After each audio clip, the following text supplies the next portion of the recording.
All right, medical. Liam's still not back playing, so he'll be out, but everyone else is doing well. So.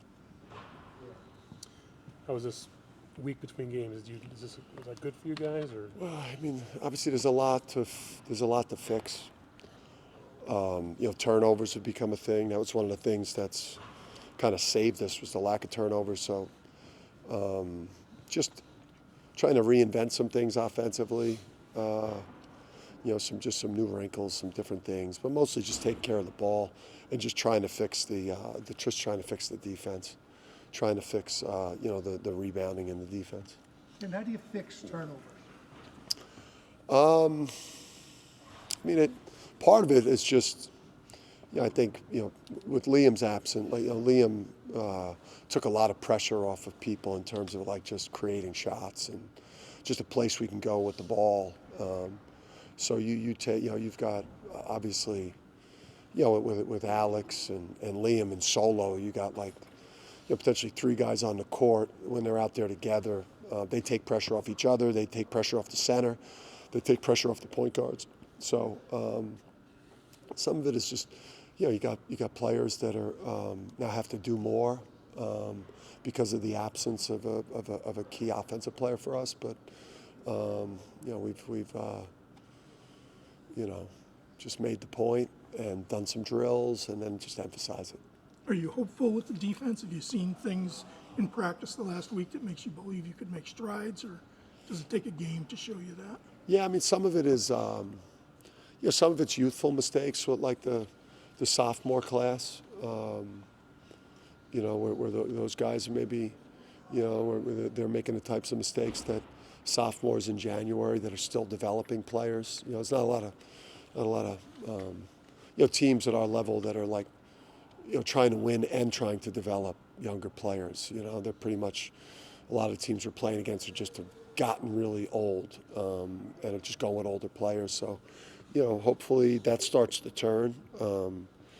Some of our numbers are skewed because of some of the horrific defensive efforts, like the Maui trip is going to skew our numbers.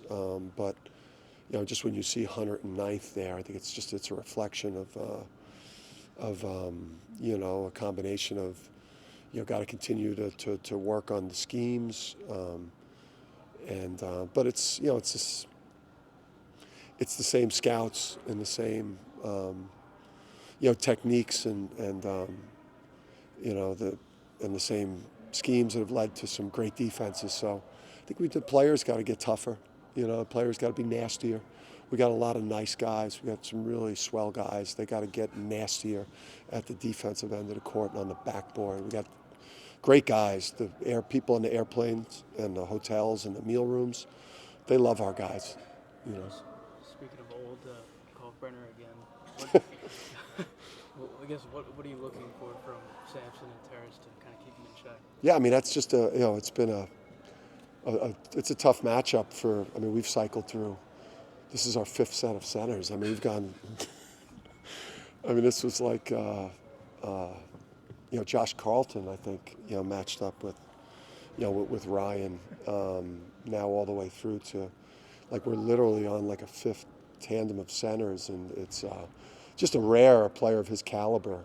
I couldn't imagine, coaching Donovan for 5 years, or Adama. It's incredible for Creighton and their program to have, a guy that should have been a first-round pick by now and gone, and we shouldn't be still dealing with him. But we are, and I'll say the same things about him I said about Zach Edey last year when there were so many questions about, where he was going to go in the draft. People didn't even have him mocking him for how Ryan Kalkbrenner is not a first-round pick. It blows my mind. He should be easily a top 20 pick. This guy is, he causes rare problems for you defensively, like Donovan did for us with other teams. And now he's just can't sit on his left shoulder in the post because he could score over either shoulder. He's, if he's not, he's right up there with best player in the league and All-American caliber player as a fifth-year player. Just to have two really old players like Ashworth and him has stabilized obviously things for them when they lost Isaacs, which was a big blow. By and large, you guys have done pretty well against Kalkbrenner, though. I mean, he had one big game in Omaha a couple years ago against Adama, but you've done a pretty good job since then. Yeah, yeah. He's one of those guys. It's like Donovan and his game, the way he impacts the game, what he allows their other four players to do defensively, because of what he does at the rim. And then if you don't have a stretch five center to drag him away, it becomes more of an issue, for you. So even if his numbers, obviously we've had great centers that have been able to, have good moments against him. But he's even when his numbers aren't great, the game impact, like what he eliminates you from doing and what he allows their other four guys to do defensively, is unique. You literally don't play against it the whole year except with Creighton. Is this past week something you circle when you see the schedule and go, okay, we've been rolling downhill, just full steam ahead, and I know that when we get to this week, we get to reset, review? Like, do you circle this and say, okay, this is the time that we got to focus on? Yeah, if the just that stretch of games from from New Year's in particular, like the 3 games in 6 days, that was a lot, and I mean the break was necessary. I think psychologically too, knowing you have a bye week, it's like, with Liam's injury, all right, there's a bye week there, so there's another week of recovery for him. But I would just say for the most part for us, it's like this just trying to get the defense right, trying to get the intensity level right, and the rage, a competitive rage at the defensive end and on the backboard, this like life or death, type of competitive fire at that end that we've had with our past teams for a lot of years. We just haven't been able to get that with this team yet, and it's cost us. It's cost us probably 2 or 3 games to this point of the year. Did they get you some rage for your birthday? Have they shown you that? I was, I've been on it this week. I've been pretty intense this week. The birthday's not really a thing. I mean, we don't get Christmas, New Year's, Thanksgiving, birthday, January. Even if you've won the game before your birthday, you're worried about the game after your birthday. If you lost the game before your birthday, then your birthday's ruined. There's no good birthday in January. At least you didn't get COVID or get ejected with Frank Haith. That was on your birthday, too. That was, thanks, Dave. That was a good one. I got escorted by the Tulsa police officer. She was very nice on the way out. It wasn't a raucous crowd either. It was not a lot of people in there for that. That was a moment. I've had some birthday moments. How close is Liam? I think he's closer. He's been out of the boot, but he's I think we're getting closer. I think maybe as you get through, you could start putting him on a watch in the next couple of games here. We'll still, maybe he'll find himself in the dreaded game time decision. I can't wait for that. That's going to be great. But I think we said if we if you hope to see him at some point in January, it'd be nice. You see some analytics thing that's the best 3-man lineups in the Big East, and I think Liam was on all 3 of your top 3. The number 1 was Hassan, Liam, and Sampson. Yeah. Is that something you put a lot of stock in? I mean, last I checked, there was 5 men on the court. Yeah. Yeah. Liam is. Liam was like a first team all caliber player. So. Just his defense had improved drastically. He creates a lot of shots for our offense. He makes big shots. He's an emotional leader of the team. He's one of our best rebounders. Yeah, him getting him back in there, it's like we said all along, like being able to develop, Jaden Ross, Jalen Stewart, Solo's continued development, there. Ahmad now developing here as well. These are all, great things if we could do enough to win these games. And then when he returns, we could become a formidable team because he is one of the best players in our league. He's a first-team all-caliber player in our league. Forget Rookie of the Year. He's first-team all-caliber, and he's one of the handful of best freshmen, top 3 or 4 freshmen in the country at the minimum there. So that's what we've lost. we can't wait to get him back. But we're just trying to get some consistency. Like it's like. Like we need like Aiden and Jalen Stewart and Jaden Ross, to kind of give us that production every game that they've flashed. When they do that and we're at full health, I think we're formidable again. I want to ask you a team adjacent question about one of your managers, about London. I know he's only been with the team so long, but just to have him be here and share his story, whether it's with you, with the team, and have UConn be a part of kind of his healing journey with basketball. I know he'd kill to be out there with you guys. Just what's it been like having him around? Yeah, so I met him, after a game or before a game last winter, and I learned of his story, and when he let us know that he was applying here, we wanted him obviously involved, with the program. And for him, he loves the game. He's got incredible passion for the game.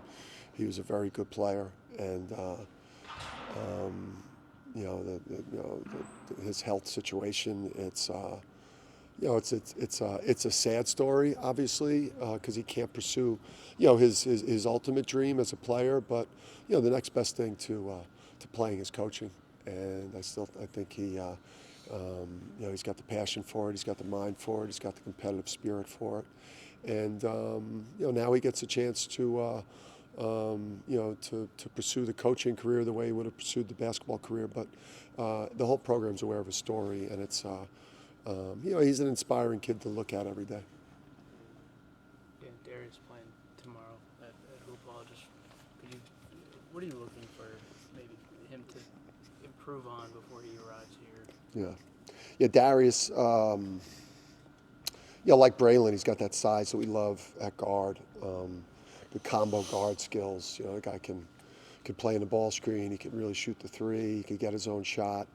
He's got the length and the size to guard multiple positions. I think, when you look at those guards, we've had versatile type of guards that could do a lot of different things. Andre Jackson, a Jordan Hawkins, a Steph Castle, Tristan Newton, Cam. Cam's 6'3". He's not 6'5", but he still was a bigger guard. I mean, those bigger guards that have the size to throw those lobs that we're accustomed to, and I think for him it's about getting stronger and just continuing to stay hungry because he's a highly ranked player. He's got a great shot at the McDonald's game. He's one of the best players in the country, and I think one of the biggest things that hurts young people today is the accolades they get before they get to college or before they get to the NBA, and then once you lose that hunger as a young player, like, you haven't made shit yet. You haven't made it until you probably signed your second or third contract in the NBA. So, but he comes from a great basketball family and great sports family and a couple old school parents. So we got a great one there. How do you coach consistency? I mean, to bring along Jalen or Jaden or Aiden, how do you get consistency out of them? I think they obviously have to have a certain level of work habits and competitive toughness about them, and then I think we know how to practice, we know how to prepare teams. We practice 11 months a year. We work really hard here to prepare for these games. So be able to just go out there and perform, know that the preparation's been great, believe in yourself. And I think a big thing for me with guys like Aiden is when he's assertive and aggressive, he makes a big difference for us. Just let it fly, let it rip. Don't leave these games with any regrets. Oh man, I should have been more aggressive. Or Jalen Stewart, oh man, I should have been more assertive, or I should have attacked the game more. You can't leave these games with any regrets. You want to coach, you don't want to play or have these games end and you regretted that you didn't go for it more. Anything else? There's been some stuff in the news today and yesterday about the NIL and Title IX being compliant. Do you worry about that as a coach, or are you involved in kind of keeping up on the latest, peaks and valleys in the NIL world? I'm going to refer that question to my general manager, Tom Moore. He'll be available in that corner over there. No, I listen. Our sport we need obviously structure. We need a lot of structure in college basketball and college athletics. We need a commissioner. There's no sport that operates in total free agency all the time, and you worry about promises that are made to kids that are not upheld, and then you also worry about players understanding that when you're given so much, our guys they travel in a first-class manner. They're in a $40+ million practice facility. They're going to avoid student debt, which is tough on a lot of people, right? The scholarship thing is still a big deal to get a scholarship and get a world-class education at a place like UConn. I think just that these players, I think players across college, like giving their best every day for their team and being about winning and playing their hearts out for their fans and for the coaching staff and for each other, and just being about winning, and that not devolving, because I think we don't want to lose our college fans, because our college fans are fans of not Dan Hurley, of not Alex Caravan. Our fans are fans of UConn. They're fans of Duke basketball. They're fans of Kansas and Kentucky. It's different than professional sports. So, I love everything that the players now are getting. It was long overdue, but our sport needs a lot of structure. It's a circus, and that'll end up scrolling somewhere. The last part, no context.